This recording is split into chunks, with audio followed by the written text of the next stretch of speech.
স্বাগত দীপ্ত সংবাদে আপনাদের সাথে আছে আমি তানিয়া আফরিন। শুরুতেই জানাবো নিটোল টাটা সংবাদ শিরোনাম। মধ্যরাতে শেষ হচ্ছে চতুর্থ ধাপের উপজেলা নির্বাচনের প্রচারণা। ভোট গ্রহণ 5 জুন। রিমালের পর এখনও পানির নিচে নারায়ণগঞ্জে নিম্নাঞ্চল, চরম ভোগান্তিতে 3 লাখ মানুষ। এবং মশলার গ্রাম নামেই এখন পরিচিত কুষ্টিয়ার ভাদালিয়া, বাণিজ্যিক চাষে সফল স্থানীয়রা।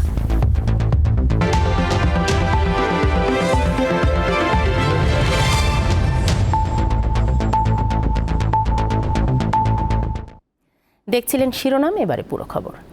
মধ্যরাতে শেষ হচ্ছে চতুর্থ ধাপের উপজেলা নির্বাচনের প্রচারণা। ভোট গ্রহণ অনুষ্ঠিত হবে 5 জুন। চতুর্থ ধাপে নওগাঁ সদর, মান্দা ও মহাদেবপুর উপজেলায় নির্বাচন হবে ব্যালট পেপারে। সদর উপজেলায় 9 জন, মহাদেবপুর উপজেলায় 17 জন এবং মান্দা উপজেলায় 14 জন প্রার্থী প্রতিদ্বন্দ্বিতা করছেন।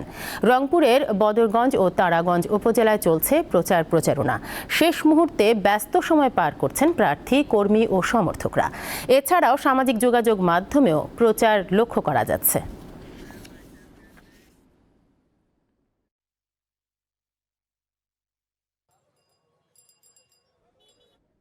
রাত থেকে টানা বৃষ্টি ও উজান থেকে আসা ঢলের কারণে সুনামগঞ্জের সুরমা, কুশিয়ারা, জাদুকাটা সহ সব কয়টি নদ নদীর পানি বৃদ্ধি পাচ্ছে। গত 24 ঘন্টায় সুরমার পানি বৃদ্ধি অব্যাহত থাকলেও এখনও বিপদসীমার নিচ দিয়ে প্রবাহিত হচ্ছে। একই সময়ে জেলায় বৃষ্টিপাত রেকর্ড করা হয়েছে 214 মিলিমিটার। দ্রুত পানি বৃদ্ধি পাওয়ায় বন্যা আতঙ্কে দিন পার করছেন স্থানীয়রা। তবে পানি উন্নয়ন বোর্ড জানিয়েছে, নদীতে পানির চাপ কমানোর জন্য হাওরের বাঁধ কেটে দেওয়া হয়েছে। তবে বৃষ্টি এবং পাহাড়ি ঢল অব্যাহত থাকলে জেলার নিম্নাঞ্চলে স্বল্পমেয়াদী বন্যা হতে পারে।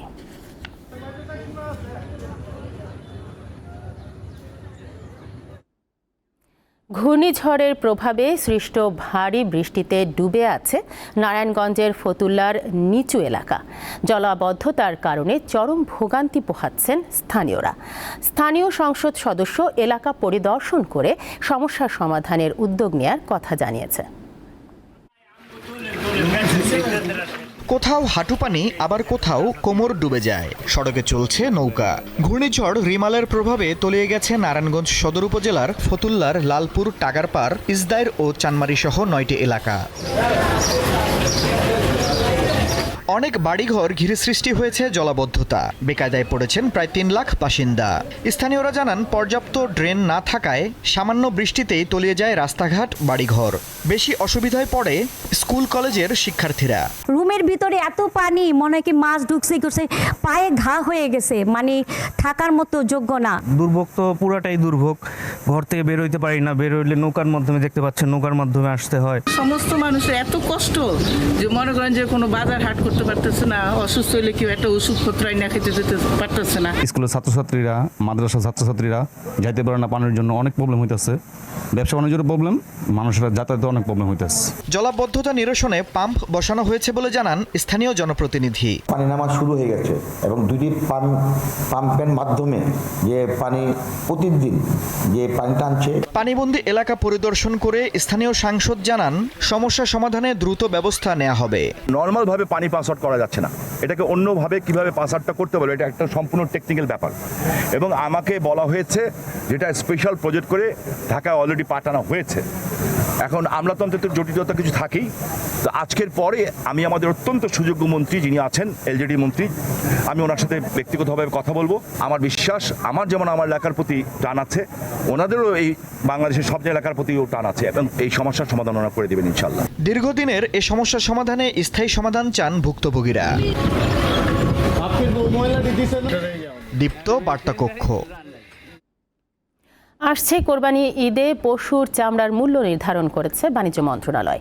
এবার ঢাকায় গরুর চামড়ার সর্বনিম্ন মূল্য ধরা হয়েছে প্রতি বর্গফুট লবণ মাখানো 55 থেকে 60 টাকা, আর পিস হিসেবে 1200 টাকা। ঢাকার বাইরে প্রতি বর্গফুট 50 থেকে 55 টাকা আর পিস 1000 টাকা নির্ধারণ করা হয়েছে। এদিকে লবণ মাখানো খাসির চামড়ার সর্বনিম্ন মূল্য প্রতি বর্গফুট 20 থেকে 25 টাকা আর ছাগলের চামড়া 18 থেকে 20 টাকা ঠিক করা হয়েছে। দুপুরে সচিবালয়ে চামড়া খাতের ব্যবসায়ীদের সঙ্গে মতবিনিময়ের পর উভয় পক্ষ এসব সিদ্ধান্তের কথা জানান। ব্যবসায়ীরা জানান, তীব্র গরমের মধ্যে লবণের সরবরাহ ঠিক না থাকলে ক্ষতিগ্রস্ত হবেন তারা। আর বাণিজ্য প্রতিমন্ত্রী আহসানুল ইসলাম টিটু জানিয়েছেন, লবণের সংকট হবে না।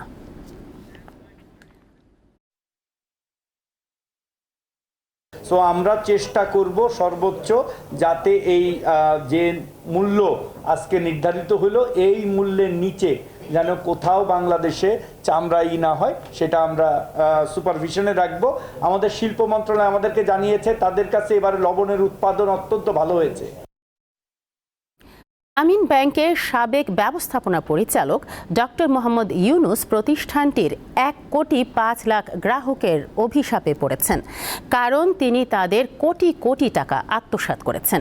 আজ এই দাবি করেন গ্রামীণ ব্যাংকের আইনজীবী। তবে ইউনুসের আইনজীবী বলছেন, এগুলো সব ষড়যন্ত্র। গ্রামীণ ব্যাংকের সাবেক ব্যবস্থাপনা পরিচালক ডক্টর মোহাম্মদ ইউনুসের বিরুদ্ধে একাধিক মামলা চলছে। এই অবস্থায় ২৬ মে গ্রামীণ ব্যাংকের পক্ষ থেকে তার বিরুদ্ধে দুর্নীতি দমন কমিশনে অভিযোগ দেয়া হয়। এতে বলা হয়, ইউনুস তার পারিবারিক প্রতিষ্ঠান প্যাকেজেস কর্পোরেশন লিমিটেডকে বেআইনিভাবে ৯.৫ কোটি টাকা ঋণ দিয়েছিলেন। পরে ক্ষমতার অপব্যবহার করে তিনি ওই ঋণ ও সুদ মওকুফ করেন। এছাড়া উন্মুক্ত দরপত্র আহ্বান ছাড়াই উচ্চ দরে গ্রামীণ ব্যাংকের কোটি কোটি টাকার প্রিন্টিং সামগ্রীর কার্যাদেশ দেন প্যাকেজেস কর্পোরেশনকে। এর মাধ্যমে তিনি গ্রাহকদের কোটি কোটি টাকা আত্মসাৎ করেছেন, এমনই অভিযোগ বাদীপক্ষের আইনজীবীর। উনি একটা অভিশাপের কথা গতকাল বলেছেন। ওনার অভিশাপটা কোথায় জানেন? এই যে 1,05,00,000 নরনারী গ্রামীণ ব্যাংকের সদস্য, তাদের সাথে তিনি প্রতারণা করেছেন। তাদের সাথে তিনি তাদের অর্থকে তিনি আত্মসাৎ করেছেন, তাদের অর্থকে তিনি তার ব্যক্তিগত অর্থ হিসাবে ব্যবহার করেছেন। তাদের অভিশাপ তার উপর পড়েছে। ডক্টর ইউনুসের আইনজীবী অবশ্য বলছেন, দেশি বিদেশি ষড়যন্ত্রের অংশ হিসেবেই শান্তিতে নোবেল জয়ীর বিরুদ্ধে দুর্নীতির অভিযোগ আনা হয়েছে। একটা বিশেষ গোষ্ঠী বাংলাদেশের, বিশেষ করে আমাদের সরকারের উপরে ভর করেছে, তার সাথে আন্তর্জাতিকভাবেও একটা গোষ্ঠী জড়িত আছে। কারণ সমস্ত নোবেল বিজয়ীদের সারা পৃথিবীর নেতৃত্ব হবে বাংলাদেশের একজন ডক্টর বিজয়ী, নোবেল বিজয়ী। তারা এটা সহ্য করতে পারে না। ২০১১ সালে গ্রামীণ ব্যাংক থেকে বের হয়ে যান ডক্টর ইউনুস। প্রতিষ্ঠানটির আইনজীবী দাবি করেন, ব্যাংকটির ৪০ বছরের নিরীক্ষায় দুর্নীতি, অনিয়ম ও ক্ষমতার অপব্যবহারের চিত্র উঠে এসেছে। আজিজুল ইসলাম, দীপ্ত সংবাদ, ঢাকা। পুলিশের সাবেক মহাপরিদর্শক বেনজির আহমেদের বিরুদ্ধে এবার মিথ্যা তথ্য দিয়ে পাসপোর্ট করার অভিযোগ উঠেছে। তার সেই পাসপোর্টে আড়াল করেছেন পুলিশের পরিচয়। শুরু থেকে এখন পর্যন্ত তিনি সরকারি চাকরিজীবীর পরিচয়ে নীল রঙের অফিসিয়াল পাসপোর্ট করেননি। সুযোগ থাকার পরও নেননি লাল পাসপোর্ট। বেনজির তার পুরনো হাতে লেখা পাসপোর্ট নবায়নের আবেদন করেন ২০১০ সালের ১১ অক্টোবর। সে সময় নীল রঙের অফিসিয়াল পাসপোর্ট না নিয়ে সাধারণ পাসপোর্ট নেন তিনি। সময় আসল পরিচয় আড়াল করে নিজেকে বেসরকারি চাকরিজীবী বলে পরিচয় দেন। আবেদন ফর্মে পেশা হিসেবে লেখেন প্রাইভেট সার্ভিস। বিধি অনুযায়ী সরকারি চাকরি করে কোনোভাবেই বেসরকারি চাকরি বা অন্য কোনো পেশা উল্লেখ করার কোনো সুযোগ নেই।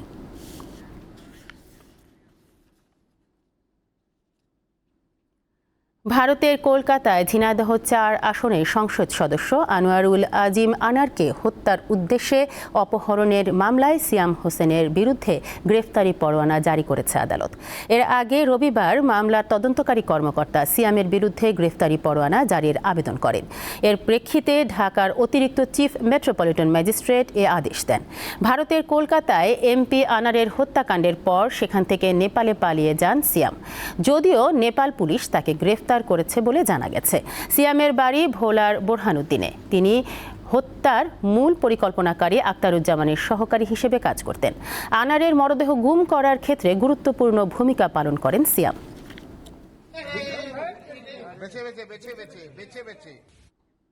আজিজ আহমেদ এবং বেনজির আহমেদের দুর্নীতি আইন শৃঙ্খলা বাহিনীর ভাবমূর্তি ও দেশের সুনাম নষ্ট করেছে বলে মন্তব্য করেছেন বিএনপির মহাসচিব মির্জা ফখরুল ইসলাম আলমগীর। ১৫ আগস্টের ঘটনাকে বিএনপি সমর্থন করে না বলেও মন্তব্য করেন তিনি। সকালে জাতীয় প্রেস ক্লাবে মহিলা দলের আলোচনা সভায় এসব কথা বলেন মির্জা ফখরুল। নজিরবিহীন, মানুষের নজিরবিহীন দুর্নীতি, তাই না?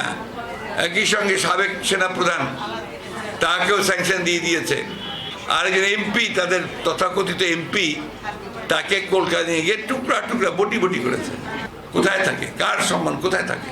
শহীদ জিয়াকে যখন তারা আপনার এটার মধ্যে জড়াতে চায়, তাদের মধ্যে সেই ভয়ঙ্কর একটা অপরাজনীতি কাজ করে।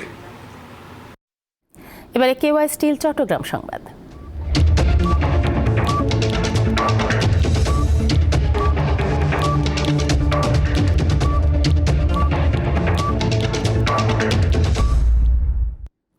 চট্টগ্রামে মাকে ধারালো দা দিয়ে কুপিয়ে হত্যার অভিযোগে ছেলে ওমর ফারুককে আটক করেছে পুলিশ। রবিবার রাতে নগরীর পাহাড়তলী ভেলুয়ার দিঘি এলাকায় এ ঘটনা ঘটে। পুলিশ ও স্থানীয়রা জানান, ফারুক দীর্ঘদিন ধরে মাদকসেবী। ঘটনার সময় মাদকের টাকার জন্য সে তার মা রিনা আক্তারের সঙ্গে ঝগড়া করে এক পর্যায়ে কুপিয়ে জখম করে। পরে মারা যান রিনা আক্তার।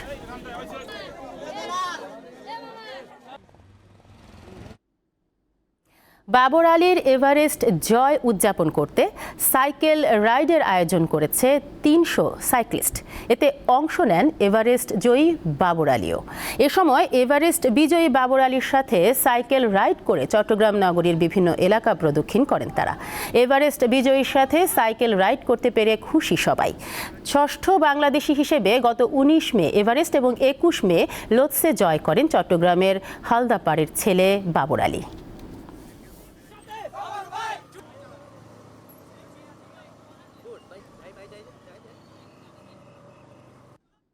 ঈদুল আজহা উপলক্ষে রাজধানীর আফতাবনগরে গরুর হাট বসানোর সিটি কর্পোরেশনের সিদ্ধান্ত স্থগিত করে হাইকোর্টের দেয়া আদেশ বহাল রেখেছে আপিল বিভাগ।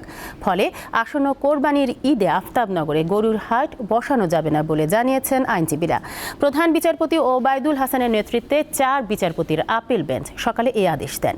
রিটকারীর পক্ষের আইনজীবী জানান, আফতাবনগর পরিকল্পিত আবাসিক নগরী। এ বিবেচনায় আপিল বিভাগ হাইকোর্টের আদেশ বহাল রেখেছে। এর আগে গত ৮ মে আফতাবনগরে গরুর হাট বসানোর ইজারার বিজ্ঞপ্তি স্থগিত করে হাইকোর্ট। এ আদেশের বিরুদ্ধে আপিল বিভাগে আবেদন করেন হাটের ইজারাদার।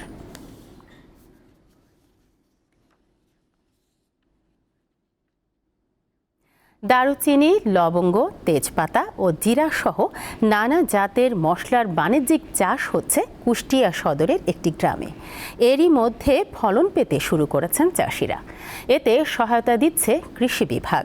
ভাদালিয়া নামের ওই গ্রাম পরিচিতি পাচ্ছে মশলা গ্রাম হিসেবে। গ্রামে ঢুকতেই চোখে পড়ে সড়কের দুপাশে তেজপাতা ও দারুচিনি সহ মশলা জাতীয় অনেক গাছের সারি, বিস্তীর্ণ মাঠে ফসল। এর মধ্যেই দারুচিনি, লবঙ্গ, আদা, জিরা সহ নানা জাতের মশলার চাষ হচ্ছে। কুষ্টিয়া সদর উপজেলার বটতৈল ইউনিয়নের ভাদালিয়াপাড়া গ্রামের বেশিরভাগ মানুষই কৃষিকাজের সাথে জড়িত। তারাই চাষ করছেন মশলা। 13 প্রজাতির মশলা আমাদের দিয়েছেন এবং এই মশলা চাষ করে আমরা লাভবান হচ্ছে। আগামীতে আরও বেশি করার চিন্তা ভাবনা করছি। আমাদের যে মশলার যে আইটেমগুলো আছে, আপনার ডালচিনি, তেজপাতা, গোলমরিচ, জুই ঝাল, পেঁয়াজ, রসুন, আদা, হলুদ। বাড়ির আঙিনায় জিও ব্যাগে লাগানো হয়েছে আদা, হলুদ ও মরিচ গাছ। রয়েছে তেজপাতা, দারুচিনি, লবঙ্গ, জিরা, ক্যাপসিকামের গাছও। আগাগুলাই করে ধরুন পেঁয়াজ চাষ, রসুন, ধনে, হলুদ, আদা, আর এখন বর্তমান আরও আইটেম বাড়িয়ে দিয়েছে। দেখি আমরা আশেপাশে 2-4 লাগাচ্ছি এবং এর পরিবর্তন বেশি করে লাগানোর চিন্তা ভাবনা করব। মশলা চাষে কৃষকদের সহায়তার পাশাপাশি চাষ বাড়ানোর পরিকল্পনা করছে কৃষি বিভাগ। দিকে যেমন মশলা গ্রামের কৃষকদের মশলা ফসল উৎপাদনের মাধ্যমে আর্থিক সক্ষমতা বৃদ্ধি পাবে, অন্যদিকে অন্যান্য যেসব কৃষক যারা মশলা চাষে আগ্রহী তারা ভালো মানের বীজ এইখানে তারা সংগ্রহ করতে পারে। গত বছর পরীক্ষামূলকভাবে মশলার চাষ শুরু করেন কুষ্টিয়া সদর উপজেলার এই গ্রামের মানুষ। দীপ্ত, বার্তা কক্ষ। এখন থেকে একমাত্র মোবাইল আর্থিক সেবা হিসেবে নগদ প্রধানমন্ত্রীর শিক্ষা সহায়তা ট্রাস্টের ভাতা বিতরণ করবে। রবিবার বাংলাদেশ সচিবালয়ে শিক্ষামন্ত্রী মহিবুল হাসান চৌধুরীর উপস্থিতিতে প্রধানমন্ত্রীর শিক্ষা সহায়তা ট্রাস্ট, বাংলাদেশ ডাক বিভাগ এবং নগদ লিমিটেডের মধ্যে একটি ত্রিপাক্ষিক চুক্তি হয়। এখন থেকে ডাক বিভাগের ডিজিটাল সেবা নগদ একমাত্র মোবাইল আর্থিক সেবা হিসেবে এই ভাতা বিতরণ করবে। 2010 সালে বিভিন্ন স্তরের শিক্ষার্থীদের সহায়তার জন্য এই ট্রাস্ট গঠনের উদ্যোগ নেন প্রধানমন্ত্রী শেখ হাসিনা। শুরু থেকেই বিভিন্ন শিক্ষা ক্ষেত্রে সহায়তার পাশাপাশি মাধ্যমিক ও উচ্চ মাধ্যমিক স্তরের শিক্ষার্থীদের মধ্যে ভাতা বিতরণ করা হচ্ছে। আন্তর্জাতিক প্রসঙ্গ। ভারতের লোকসভা নির্বাচনের ফল ঘোষণাকাল। প্রায় সব বুথ ফেরত জরিপ বলছে প্রধানমন্ত্রী নরেন্দ্র মোদীর বিজেপি আবারও ক্ষমতায় আসছে। কংগ্রেস অবশ্য ভোট গণনার সময় কারচুপির আশঙ্কা করে তা নির্বাচন কমিশনকে জানিয়েছে। দলটির দাবি, প্রায় 150 জেলা শাসককে ফোন করে ফল প্রভাবিত করার চেষ্টা করেন বিজেপি নেতা স্বরাষ্ট্রমন্ত্রী অমিত শাহ। দীর্ঘ 1.5 মাস ধরে চলা ভারতের লোকসভা নির্বাচনের ফল প্রকাশের ক্ষণগণনা চলছে।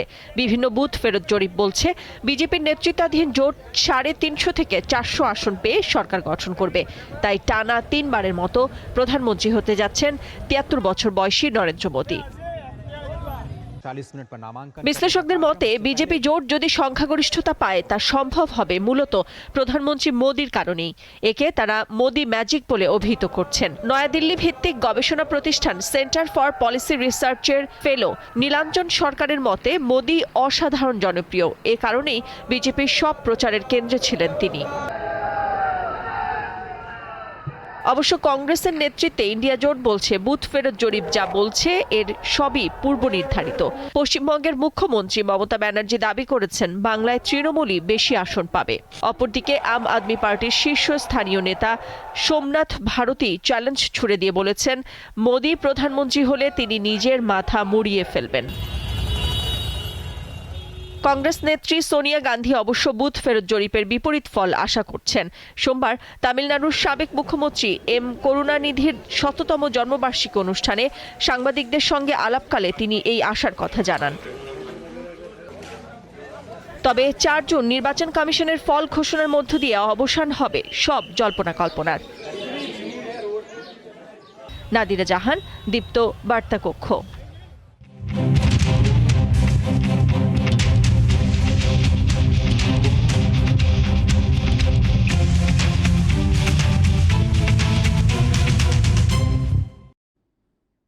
টি-20 বিশ্বকাপে গ্রুপ ডি এর ম্যাচে রাতে লড়বে সাউথ আফ্রিকা ও শ্রীলঙ্কা। যুক্তরাষ্ট্রের নিউ ইয়র্কে ম্যাচটি শুরু হবে বাংলাদেশ সময় রাত 8:30টায়। টি-20-র বর্তমান বিশ্ব র্যাঙ্কিংয়ে 6ষ্ঠ দল সাউথ আফ্রিকার জন্য সময়টা তেমন ভালো যাচ্ছে না। তারকা ক্রিকেটারদের নিয়ে গড়া দলটি 2023 থেকে 11টি টি-20 খেলে 9টিতেই হেরেছে। বিশ্বকাপে খেলতে আসার আগেও ওয়েস্ট ইন্ডিজের কাছে 3 ম্যাচ সিরিজে হোয়াইট ওয়াশ হয়েছে এডেন মার্করামের দল। অন্যদিকে 2014 টি-20 বিশ্বকাপের চ্যাম্পিয়ন শ্রীলঙ্কা এরপর থেকে সীমিত ওভারের কোনো বিশ্ব আসরের সেমিফাইনাল পর্যন্ত যেতে পারেনি তারা। নিজেদের হারিয়ে খোঁজা লঙ্কানরা চলতি বছর টানা 3টি টি-20 সিরিজ জিতে মানসিকভাবে বেশ চাঙ্গা। ওই 3 সিরিজে তাদের প্রতিপক্ষ ছিল বাংলাদেশ, আফগানিস্তান ও জিম্বাবুয়ে।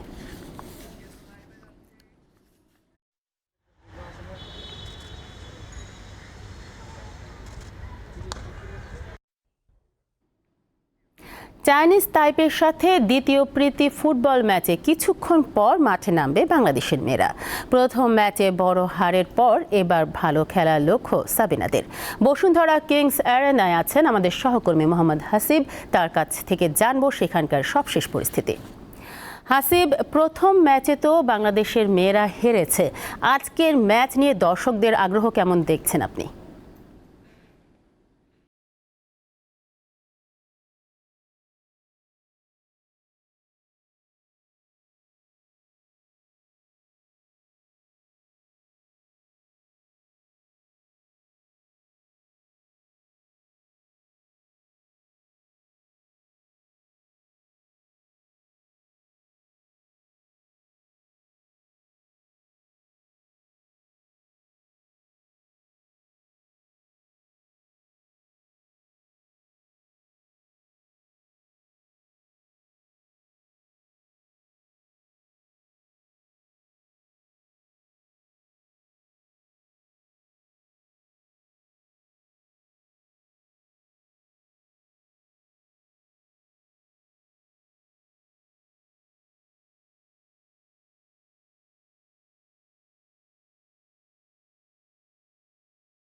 এই সব পরিসংখ্যান এবং সেই সব অবস্থা নিয়ে আসলে বাংলাদেশ দলের যে অনুশীলন একটু আগে যেটা হয়েছে বা হচ্ছে এখন পর্যন্ত মাঠে যা দেখেছি তাতে মনে হচ্ছে যে প্রতিপক্ষ চাইনিজ টাইপের বিপক্ষে একটা ডিফেন্সিভ মনোভাব বাংলাদেশ দলের আজকে প্লেয়ারদের রয়েছে এবং যেই ফরমেশনটা আমরা সবসময় দেখি সেই ফরমেশনে আসলে প্রতিপক্ষ চায়নার এগেনস্ট বাংলাদেশ কতটুকু নিজেদেরকে স্ট্রং রাখতে হবে পুরো 90 মিনিট বা প্রথম হাতে 45 মিনিট বা দ্বিতীয় হাতে 45 মিনিট সেটা হচ্ছে দেখার বিষয়। তবে অপরিবর্তিত একাদশ রয়েছে চাইনিজ টাইপের, যেমনটা আসলে তাদের শুরু থেকেই আগের ম্যাচে ছিল ঠিক তেমনটাই আসলে তারা এখন পর্যন্ত রয়েছে এবং তাদের একই কম্বিনেশন এবং একই ফরমেশন এবং তাদের যে অনুশীলন আমরা দেখেছি তাতে বোঝা যাচ্ছে যে বাংলাদেশের উপর যতটা অ্যাটাক করা যায় আগের ম্যাচে 4-0 সেই গোলের সংখ্যা যদি আরও বাড়ানো যায় সেটাও হচ্ছে তাদের মূল লক্ষ্য। তো সব মিলে 6:45 থেকে খেলা শুরু হবে, দর্শক উপস্থিতি খুবই কম, যেটা শুরুতেই বলেছি, আকাশের অবস্থাও খুব বেশি ভালো না, তারপরও যতটুকু দর্শক মাঠে রয়েছেন তাতে আশা করা যায় যে একটা ভালো ম্যাচ হবে। তানিয়া। ধন্যবাদ হাসিব। অবশেষে সমস্ত অনুমান সত্যি করে রিয়াল মাদ্রিদেই যোগ দিলেন কিলিয়ান এমবাপে। ফ্রি এজেন্ট হিসেবে পিএসজি থেকে রিয়ালে এলেও কতদিনের জন্য যোগ দিচ্ছেন তা এখনই প্রকাশ করা হয়নি। পিএসজির সাথে চুক্তি নবায়ন না করায় 30 জুনের পরই ফ্রি এজেন্ট হয়ে যাবেন এমবাপে। এরপর 1 জুলাই থেকে লা লিগা ট্রান্সফার উইন্ডো খুললে তখন বাকি কাজ সম্পন্ন হবে। এর আগেই অবশ্য চুক্তির বিধিমালা নিয়ে এমবাপের সঙ্গে সই করে নিয়েছে রিয়াল।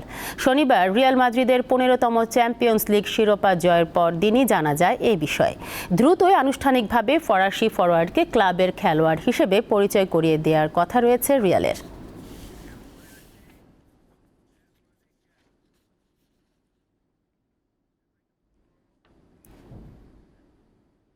শেষ করব দীপ্ত সংবাদ, তবে যাবার আগে নিটোল টাটা সংবাদ শিরোনামগুলো জানাবো আরও একবার।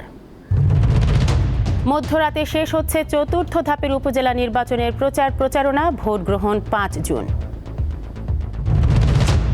রিমালের পর এখনও পানির নিচে নারায়ণগঞ্জের নিম্নাঞ্চল, চরম ভোগান্তিতে 3 লাখ মানুষ। এবং মশলার গ্রাম নামেই এখন পরিচিত কুষ্টিয়ার ভাদালিয়া, বাণিজ্যিক চাষে সফল স্থানীয়রা।